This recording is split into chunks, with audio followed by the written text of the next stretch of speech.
I highly, highly recommend sample the product, especially if you're just getting started.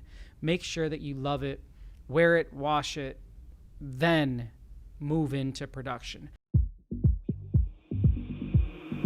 We live below the fold. We live underneath those incredible brands. What is the vision? Right? So like there's a story, but then it's like, where are you trying to go? If it's compelling enough, then you start to get people to believe in it. This is part two. It's Part two of the last episode. You know, we talked about building brands. We talked about some old shy clothing days. Talked about putting some stickers in toilets. We talked about dog tags hanging up. But you know, what's been inspiring these conversations is we've had a lot of young brands, you know, starting out, creating a clothing line, or they make a product and they're trying to build the brand, like on the merchandise side, out of the product. So we thought we would come together. Michelle, you know, put this all together. We're going to give some information, some inspiration on how to build the most killer brand. Why don't you jump off? What is Carlo? Give like, just bring some. Here's from the old unk, right? Here's how to build the most killer brand. You start. Yeah, we'll help out some of the young bucks out there that might just be kicking off. It's obviously a different game from when we started. Yeah, we go back 17, almost 18 years. We're Magento days. For those of you that don't know what Magento is, just thank your lucky stars that a little fella named Toby came along and built Shopify now for you. you. Got Shopify. I mean, Magento was and Magento. Sorry for love for you that. and everything. Love you and everything. You might be great right now, but in 2005, Magento was horrendous. And all e-com was horrendous at that time. You know, we sold out of the back of an Oldsmobile.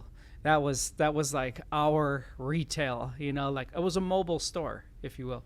Old school. Yeah, that was kind of the guerrilla marketing thing that we were talking about, right? Yep. And there's still guerrilla marketing happening right now. It might be a little different than when we used to do it, but it is all about building that brand community, getting out there on the road. I mean, we used to hand CDs out type stuff. Now we're taking it way back, but it's definitely changed a bit from the Magento to the Shopify world, but the core fundamentals still remain, you know. And I always feel a little weird about giving advice because, like, you know, it's like going to school, like going to business school, getting advice from a business person, but do they run a business? You know, Yeah. So how much advice can one give? You know, but we have a little bit of validation, industry experience. Yep. We came from the brand and quickly saw that, you know, we had to adapt with the market and became the manufacturer of brands. So we have a little bit of insight both sides. I don't know what's good or bad. You know, my right eye has been juking since Tuesday. It's been twitching, you know. Yeah. So I don't know which side you want to be on. You know, go be on the fancy side. My right eye right here's been twitching, man. Or be on the manufacturing side. But, you know, let's say like just you could start. We've got 11 listed out here. You know, start with one. Like, what's your first piece of advice if you're just starting out? You're gonna start building a brand, or you have a product line, and you're gonna turn it into a brand. What's some advice that you would give? The first one that comes to mind, and we kind of do this right now with a lot of the stuff that we do, is try to get your production partner or your thought partner involved as soon as possible. Yeah. And I think like the more someone is involved on the production side, whoever you're using, you know, whether you're using a contract printer or using a more boutique type of shop or, you know, whoever that is, I feel sometimes when you come to the table with your brand already thought out and you already have your designs and, you know, and then you walk in and say, okay, this is what I want, starting from scratch, it's hard to get to the end result that you want. So even now, you know, whether you're a huge brand on the music side or if you're a smaller brand, the more we're involved with a production partner and we're doing, you know, we're talking about the print techniques and we're talking about the right garment. Product development side. The product development side. Yep.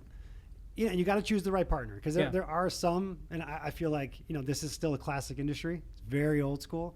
There are some production partners you're going to walk into and they don't want that life. They don't want to be a part of that process, right? And there's a whole production world for them. Just send me the PO. Yeah, there's mass production. And, you know, when we start talking again about the artists formerly known as merch, that's that mass production. You lose a little bit of that from that mass side of the world.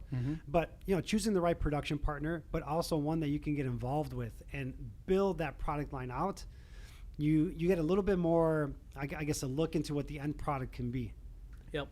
I could piggyback off that, and the team's not going to like what I have to say. I already know that. I'm gonna catch a little bit of slack on Slack for this one, but I believe in samples. I really believe in samples. Now, on the production side, they're a nightmare. They're very hard to do. You tie up an automated press. They take long. You have to dial it in. But what I love for the brand side, especially if you're just starting out, if you can spend a couple $100 on 6 to 12 units, we mentioned this in the last one. If you do that, you have an investment of a couple $100, right? And at the end of the day, you could wear it, you could give it to your homie, give a girlfriend or boyfriend one, and it's no harm, no foul. Yep. If you make 100 or 150 or 6,000, and you don't like the garment, the combination, the print, somehow, some way it is not your vision, there's no coming back from it. Every 100%. One of the orders are custom. So I'm going to say the worst thing for your manufacturer is the samples, but I highly, highly recommend sample the product, especially if you're just getting started. Make sure that you love it, wear it, wash it, then move into production. And then the other thing is sometimes it's 1,700 emails back and forth because we get it. The brand is taking their hard-earned money and putting it into that product line. I think we could take 1,700 emails down to 35 if it's a small investment. Get started, get it working together, understand the process, understand how the factory works, understand how the Pantone chart works, understand how the screen print is executed on a blend, or all, how many, different scenarios. But sample first. Samples are key for sure. And you're right. A lot of manufacturers are going to hate you for that because they're so hard to do.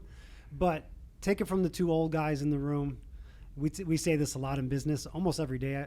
Rich and I actually share like the same office, like almost feels like it. There aren't two separate offices, but there's just a wall that separates. Yeah, unfortunately, there's a mechanical in the middle. Otherwise, you just open up the wall. Otherwise, we poke a hole right in, so I can hear and see your conversation.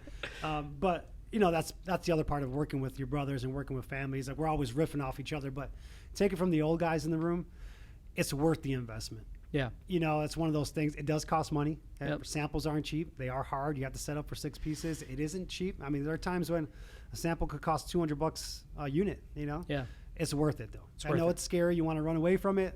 It's a lot of money, but it's worth it in the long run for all the reasons you just said. So take it from the old guys. Sample. We know. The next one I got is inventory. I like inventory. Mm-hmm. We've talked a lot about this, but I want to take bits and pieces all over the place and kind of combine them in. Hopefully, there's a young brand out there. There's somebody that's just getting started. And it's like, here you go. We're just going to give you the blueprint. Nobody likes inventory. If you sample, you love the product, and you believe that the fan or your client is also going to love the product. But the beauty of domestic manufacturing. Now you can't do this if you're going to import the product. But if you're going to do domestic manufacturing, run a time campaign. You have the samples, photo them, get somebody that has the look that you're looking for, do an amazing photo shoot, put the product up on the Shopify store, and run it for 4 days. Not 7, not 2, not 12, 4 days. Now, you can take however you want, but we'll let the data speak for itself. You're going to do all of that marketing in the first 24 to 48 hours, right?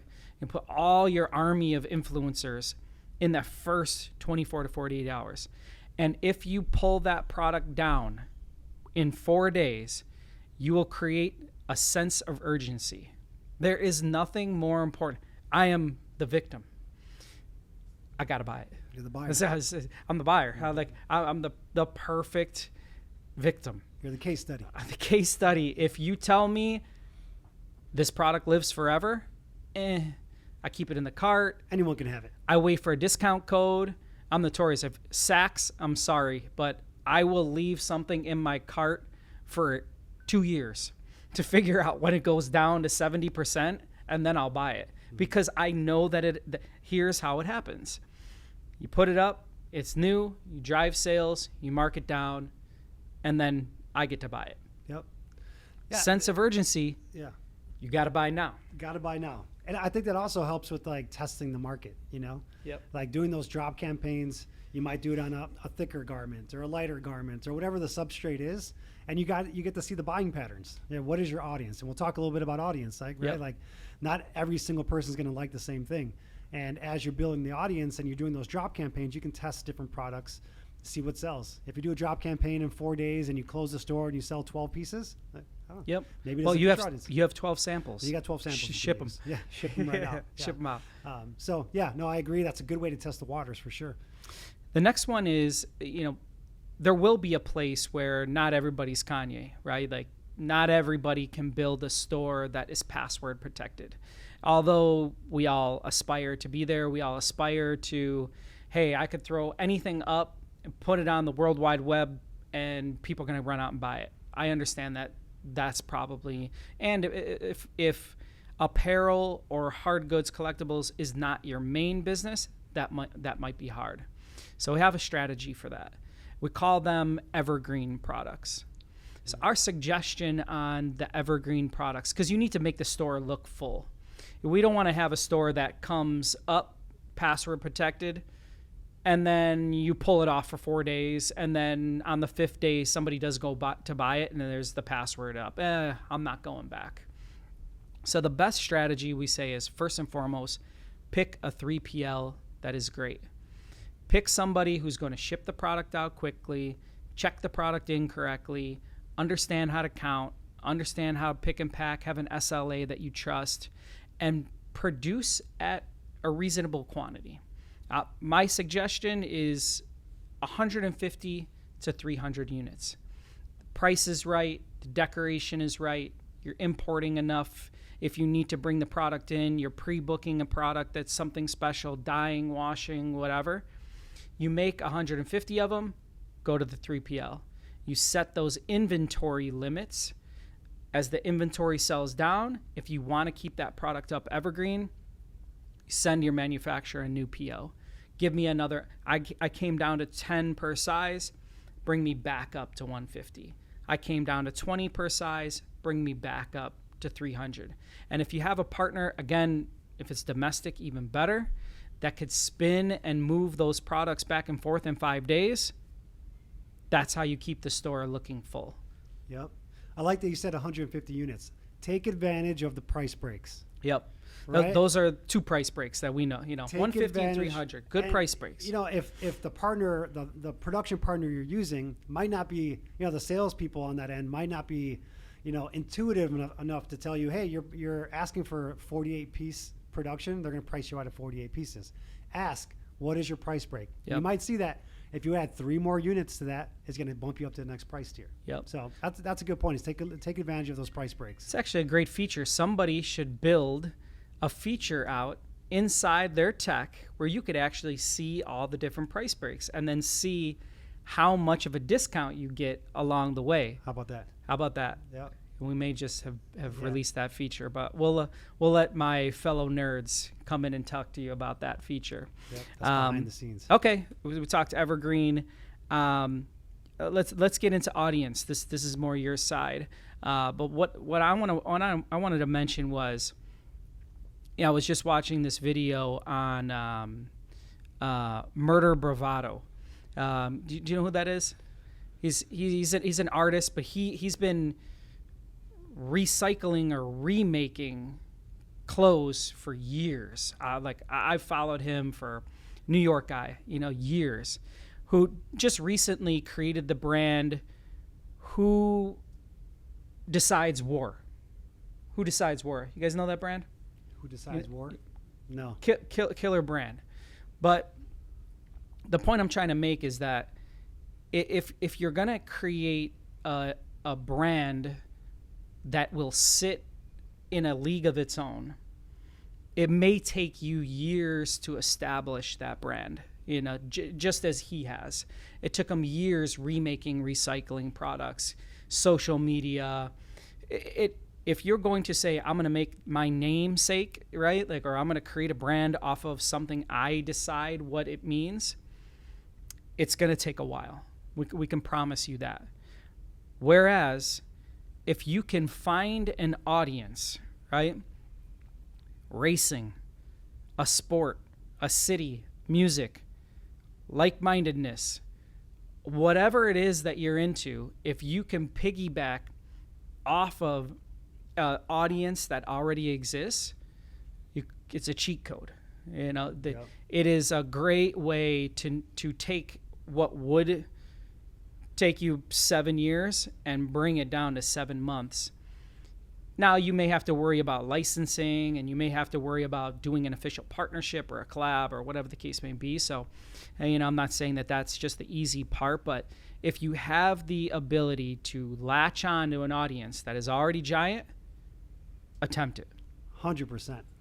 Be forward thinking, right?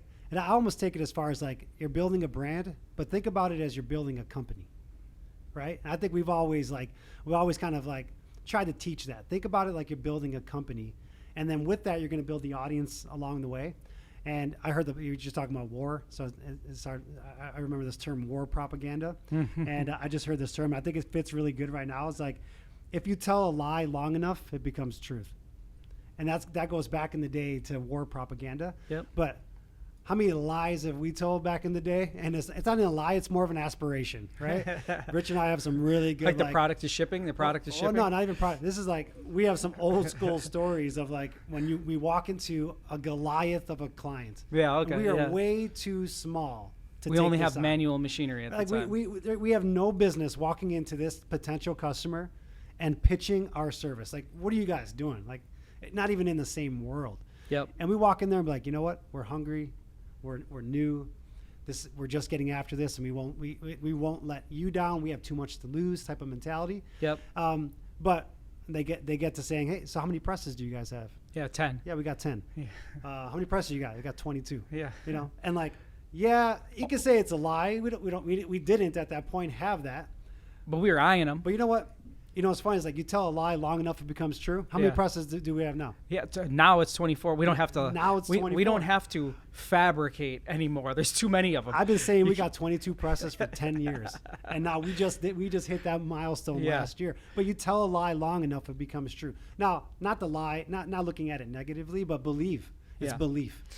Yeah, I think there's another part of that is that the aspiration in the sale has to be matched by depositing into the brand trust account, right? Like, so what you're saying is like, we walked into a lot of those meetings and said, yeah, we have automated machinery and we have this or that. We had aspirations of having that. And they're like, okay, I trust you. But then we walked back home and we required Joey and his squad to match that same aspiration that we were selling. 100%. And so, yeah, we had a beautiful, pitch deck full of screenshots from the M&R website, right? Yeah. But we didn't fake it till you make it. We had enough machinery to get us by, and most importantly, we had the grit and the willpower to actually get it done.